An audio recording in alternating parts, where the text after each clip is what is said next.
নমস্কার, রাধে রাধে। কেমন আছেন সবাই? আজকে আমি অ্যানি টেলর এসএম আরও একটি নতুন কবিতা নিয়ে চলে এসেছি। আজকের কবিতার নাম শীতল প্রভঞ্জন। কবিতাটি কেমন লাগলো অবশ্যই কমেন্ট করে জানাবেন। এখন শুনে নিন শীতল প্রভঞ্জন।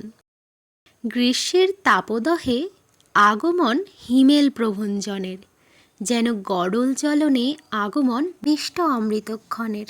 চারিধার যখন তীব্র দগ্ধতায় যাচ্ছে দগ্ধ হয়ে, সেই ক্ষণে শীতল পবন আসেন যেন সঞ্জীবনী হয়ে। রবির তীব্র রোষে যখন ঝলসে যায় দেহ, মধুর শৈত্য প্রবাহ তখন যেন মায়ের মিষ্টি স্নেহ। সবিতার কঠোর রাজত্বে বর্ষা দেবী যখন অনেক দূর, সান্ধ্যক্ষণের অনিল প্রবাহ তখন অতি মিষ্টি মধুর। পূষাবন্যীর দহনে ভূমি মায়ের যখন দম বন্ধ, সমীরণ স্রোতে আসে যেন ফুলের মিষ্টি সুগন্ধ। ভাস্করের প্রবল ক্রোধে পৃথ্বী হলে অগ্নিকুণ্ড জ্বলন্ত, সর্বদা শীতল মরুত আসবেন ধরাকে করতে শান্ত। নমস্কার।